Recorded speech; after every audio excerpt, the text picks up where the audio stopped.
The origin of Alicorns was always a mystery, but there is a theory that might just explain everything. The ancient Alicorn civilization was a heavily debated theory for a while now, one I support completely. Let me summarize the gist of it. It's in the name. I firmly believe that there is, or has been, an ancient Alicorn civilization, a civilization from which the two sisters hail, as well as Opaline, as we learned in the newest Make Your Mark chapter. In this land, which was named Skywars in G5, Alicorns are born naturally. And I know what y'all are gonna say. What about Flurryheart? She was specifically said to be the only natural born Alicorn in Equestria. Even the sisters said it was beyond their understanding. And you know what I say to that? You are right. Flurry is indeed the only natural born Alicorn in Equestria. You can't forget that little detail. They only say that Flurry is the first natural born Alicorn in Equestria. Who says that Skywars has to be in Equestria? In the old Journal of the Two Sisters, Luna and Celestia specifically talk about other Alicorns, who are older than them. They mention they were chosen from all the Alicorns to govern Equestria. I have reason to believe that this land of Alicorns is outside of Equestria, a far-off land that only gets mentioned when absolutely necessary, a state secret of sorts.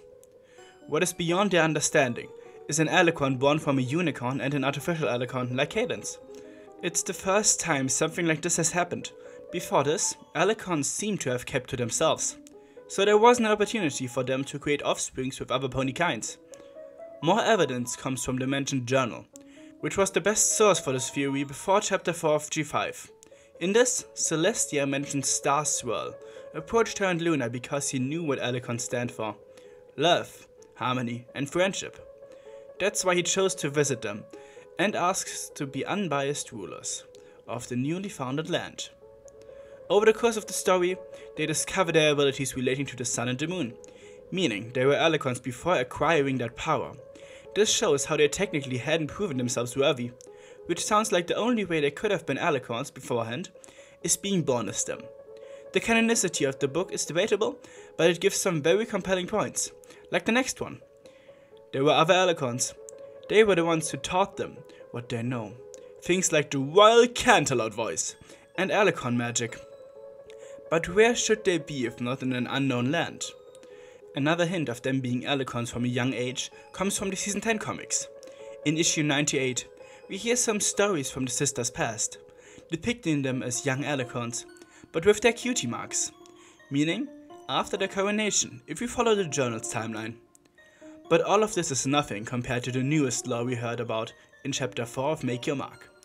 Opaline really helped to finally get some more clarity for this theory and piece everything together. When talking about her past, she mentions her place of origin, Skywars, the Alicorn land that we have been discussing so far, it seems. She was one of the young Alicorns there and felt left out by the Royal Sisters, but I think there's more to it. She was jealous, not only of their bond, but also of them being chosen as rulers of Equestria, probably misunderstanding their intentions because of it. She sees Alicorns as a naturally leading race, and herself as the most deserving of them. The powerful Fire Alicorn. As such, she developed the superiority complex. Not completely unfounded, but not healthy either. She started out in an inferior state to the sisters, that made her develop an urge to rank higher than them. Hence, her calling herself a queen instead of princess, and treating Misty like a servant, as well as all other ponies as lesser beings.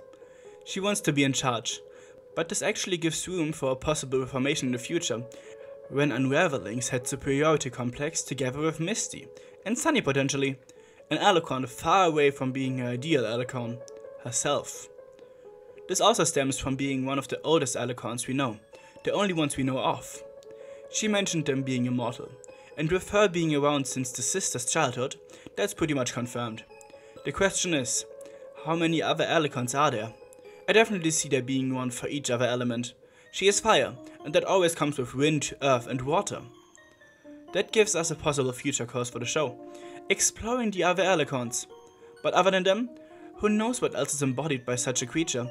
We also have love and friendship, concepts. So the possibilities of what an Alicorn could represent are basically endless. The latest chapter really confirmed a lot we thought about for ages, but it simply works so well, and I definitely see more being uncovered while G5 is ongoing. but I simply needed to talk about it, cause I'm honestly tired of explaining why the flowy hardpoint doesn't disprove anything every time someone brings up the Alicorn civilization. So now I and all of you can throw this video at people who still don't get it, even if it's still unclear if Skywars still exists in this day and age. Even when Opaline first appeared in the comics, it's unknown what happened to her land. Maybe she destroyed it before venturing out, or maybe she left it behind. Maybe time will give us an answer to that at some point. But for now, the important thing is that it's very likely that such a civilization exists. If you have any way to disprove anything I said here, put it in the comments. I look forward to debating it. Join my Discord if we can discuss some more. Thanks to my patrons, especially to Maverick, and until next time for the Bony Spoony fellas, and bye.